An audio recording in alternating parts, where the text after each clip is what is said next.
हरे कृष्णा सभी भक्तों को आज के इस प्रातःकालीन सत्र में कृष्ण स्वागतम सीरीज में स्वागत है। और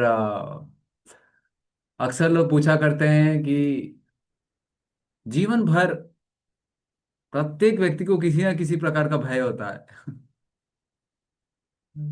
और विशेष करके जो भय होता है, कहीं कुछ हो गया तो, कहीं कुछ मर गया तो, और उसके बाद क्या होगा। और बहुत लोग बोलते हैं अरे पाप मत करना, नहीं तो नहीं तो यमराज लेकर जाएंगे, अपने अपने घर में लेके जाएंगे।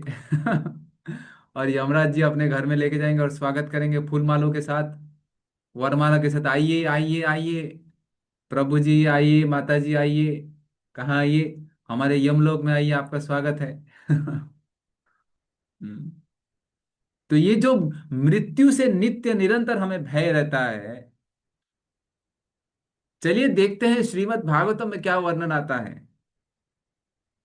जिस मृत्यु से भय कर रहे हैं ना, गीता में भगवान पहले से ही कह रहे हैं, अंत काले च माम मामेव स्मरण मुक्त्वा कलेवरम। अंतिम समय में मेरा नाम स्मरण करो और मैं उस भय से मुक्ति प्रदान करूंगा। और मृत्यु के समय बहुत बहुत बड़ा भय रहता है।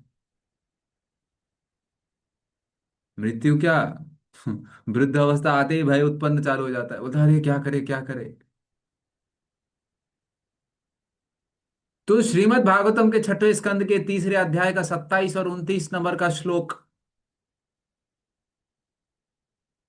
यहां पर स्वयं यमराज जी बताते हैं। यमराज जी बोलते हैं किस व्यक्ति के पास मैं जाता हूं या मेरे दूत जाते हैं और किस व्यक्ति के पास नहीं जाते हैं। ध्यान से सुनना, ये करोगे तो यमराज जी नहीं आएंगे आपके पास। तो क्या बोल रहे हैं, बोले 27 नंबर का श्लोक, ते देव सिद्ध परिगीत पवित्र गाथा, ये साधवो समदृशो भगवत प्रपन्ना, तान्नोपसीदत हरेर्गदया विगुप्तान्, नैषां वयं न च वयः प्रभवाम दंडे। ते देव सिद्ध परिगीत पवित्र गाथा। यमराज जी अपने यमदूतों को बोलते हैं उन व्यक्तियों के पास मत जाना। बोले किन व्यक्तियों के पास, ते देव सिद्ध परिगीत पवित्र गाथा, जो इस पवित्र गाथा का श्रवण कर रहे हैं, जो इस कथा का श्रवण कर रहे हैं, उनके पास मत जाना। और क्या, ये साधवो समदृशो भगवत प्रपन्ना, जो साधुओं का संग ले रहे हैं उनके पास मत जाना। दूसरा, जो साधुओं का जो साधुओं का संग ले रहे हैं, कथा श्रवण कर रहे हैं, कंठी माला और तिलक धारण कर रहे हैं, बोले उनके पास मत जाना। तानोपसीदत हरेर गदया विगुप्तान, बोले क्या, बोले ऐसे व्यक्ति जो साधुओं का संग ले रहे हैं, जो कथा श्रवण कर रहे हैं, जो भगवत प्रपन्ना है, जो कंठी माला और तिलक धारण कर रहे हैं, चार नियम का पालन कर रहे हैं, बोले उनके पास, उनके पूरे चारों तरफ भगवान गदा लेके प्रदक्षिणा कर रहे हैं। अभी आप देख लेना, आपके इर्द गिर्द भगवान खड़े हैं क्या, गदा लेकर। गदा लेकर प्रदक्षिणा करते हैं। बोले फिर क्या, यदि उनके पास जाओगे, यमराज जी अपने यमदूतों को बोलते हैं, यदि आप उनके पास जाओगे ना, तो जो गदा लेके वो घूम रहे हैं, वही गदा से एक प्रहार करेंगे आपको। इसके लिए उनके पास मत जाना। नैषाम वयम न च वया प्रभवाम दंडे, तो दंडा पड़ेगा। ये कौन बोल रहे हैं, यमराज जी खुद बोल रहे हैं। तो यमराज जी से भय क्यों करना, मृत्यु से भय क्यों करना। हम तो नित्य निरंतर कथा सुन रहे हैं। आप सभी प्रातःकालीन सुबह उठकर कोई दो माला, कोई चार माला, कोई 16, और कुछ ना कुछ माध्यम से भगवान के नाम का जप कर रहे हैं। तो निश्चित ही यमराज जी और उनके दूत हमारे जीवन के अंतिम अंतिम पड़ाव में नहीं आएंगे। लेकिन गर्वित नहीं होना, घमंड नहीं होना। घमंड हो जाएंगे तो सारे सारे वो बोलते ना, इतना अच्छा मिठाई बनाए, खीर बनाए, और उसके ऊपर पूरा मिट्टी डाल दिए। गर्वित नहीं होना। फिर बोलते बोले किसको लेकर आओ। बोले 29 नंबर के श्लोक बोलते, यमदूत बोलते फिर तो हमारा तो धंधा ही बंद हो गया महाराज। हमारा तो धंधा ही बंद हो गया, तू जाना किसके पास है। बोले बताता हूं, रुको किसके पास जाना है, ध्यान से सुनना।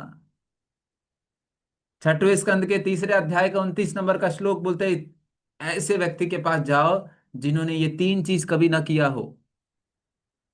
क्या? जिह्वान भक्ति भगवत गुण नाम धेयम, चेतश्च न स्मरति तच्चरणारविन्दम, कृष्णाय नो नमति यच्छिरये कदापि, तानानध्वम् असतो अकृत विष्णु कृत्यान्। बोले तीन चीज, बोले सबसे पहला जिह्वा, जिह्वा न भक्ति भगवत गुण नामधेयम, इस जिह्वा से भगवान का नाम का एक बार भी स्मरण नहीं किया बेचारे ने, उसको लेकर आओ। दूसरा, चेतश्च न स्मरति च चरणारविंदम, इस चित्त से, इस हृदय से एक बार भी भगवान के चरण का स्मरण नहीं किया है, दर्शन नहीं किया है। तीसरा, कृष्णाय नो नमति यत् शिरये कदापि, एक बार भी, एक कदापि, एक बार भी भगवान के मंदिर में दंडवत नहीं किया है। जिसने ये तीन चीज एक बार भी नहीं किया है, तानानध्वम असतो अकृत विष्णु कृत्यान। आनध्वम यानी लेकर आओ। तीन चीज जो नहीं करता है उसको लेकर आओ। और जो इस नाम का जप कर रहे हैं, जो धाम का दर्शन कर रहे हैं, जो भगवान को भोग लगा रहे हैं, अरे उनके घर पे तो धर्म के चार पिलर स्तंभ के समान है। उनके अंदर, उनके घर के अंदर तो, उनके जीवन में तो कलयुग ही प्रवेश नहीं करता, तो यमराज क्या प्रवेश करेंगे जी। हाँ, कलयुग ही प्रवेश नहीं करता तो यमराज क्या प्रवेश करेंगे। तो इस प्रकार से ये बड़ा वरदान है, ये बड़ा आशा का किरण है। स्वयं यमराज जी बता रहे हैं कि जो भक्ति करता है वो सेफ जोन में है। जब हम हरि नाम का जप करते हैं ना, तो एक बहुत बड़ा सुरक्षा कवच बनता है हमारे सामने। एक बहुत बड़ा सुरक्षा कवच बनता है, जो पूरे दिन भर में सारे नकारात्मक जो विचार है, नकारात्मक जो बाण है, वो बाण हमें स्पर्श नहीं करती। इसके लिए हरि नाम के कवच को रोज, इस कवच को सुरक्षित रखना चाहिए। कैसे सुरक्षित रखेंगे?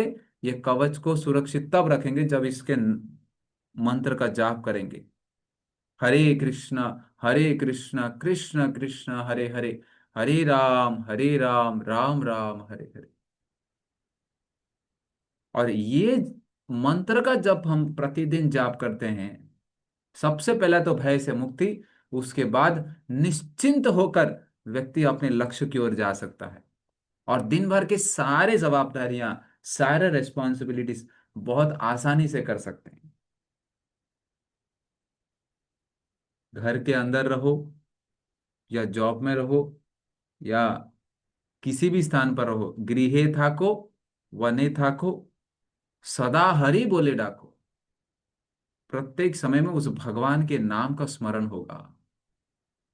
और ऐसे जब होगा, तो गीता में भगवान कहते थे ना, पद्म पत्रम इवाम्भसा, इस दलदल संसार में रहते हुए भी इससे ऊपर उठकर रहेंगे।